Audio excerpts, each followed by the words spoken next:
Happy Monday. I hope you guys are having a really great Monday so far. Of course, it's in the morning, so we just started. Are you guys looking forward to something in the week? We are going to continue on with some low back exercises. I say low back. When talking low back, I'm really talking about the whole center of the body. The low back is a part of the whole middle. And when we look at the middle as practitioners, we want to see a really nice cylinder. Culturally, women are taught to suck everything in to get real thin. We see it all the way from the Renaissance era and before that with corsets making our waists very narrow. It's extremely unhealthy for many reasons, but it doesn't allow us to stabilize our spines very well. So when we're working with low back pain, we really want to look at how is the core functioning, how is the diaphragm functioning, how's the pelvic floor functioning, and then we work our way around the chain, hips, ankles, whatever it is that the patient is trying to perform that's causing pain, we take a look at the system.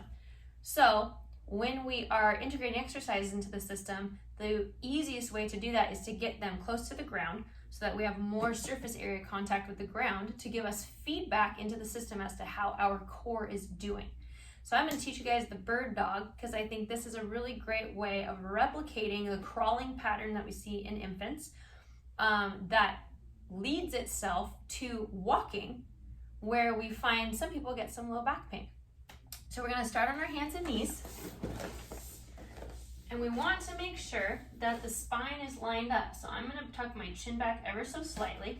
I'm going to push the floor away, and I'm going to make sure that my rib cage is not poking out. So I don't want to see a dip, I want to see the ribs pulled back. And you can reach down and touch yourself and make sure that the ribs are back. Is my core tight? Do I have pressure through here? So now I'm pushing the floor away, I've got pressure, my head's lined up with my spine. From here, we're going to start real easy. We're just going to lift a limb and put it down, lift the other limb, put it down, lift an arm, put it down, lift the other arm, put it down. If that's easy, we do 2 at a time. So I'm going to go opposite arm, opposite leg, lift, put it down, lift, put it down. If that's easy, we're going to start reaching. So when we reach our leg back, it's not about how high we can get the limb, because what that does is it ruins that really nice core posture that we started with.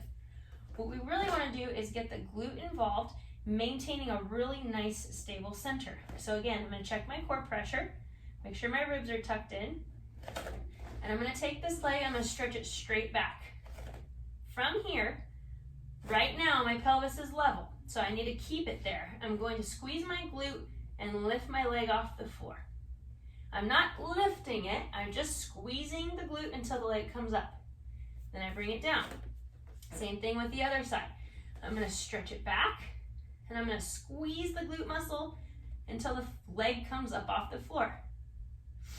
If I'm feeling really confident that I can balance in that position, then I'm going to lift the front arm. So I'm going to squeeze, I'm going to reach the front arm out. I'm stretching through my fingers and my heel. My fingers and my heel. I'm stretching, I'm reaching, trying to get to opposite sides of the room. Now I'm going to bring them back. I'm going to repeat that on the other side. Stretch the leg out and squeeze the glute. Reach the hand out in front of you and reach. When done correctly, you should be able to balance something on the low back where the pelvis isn't rocking back and forth.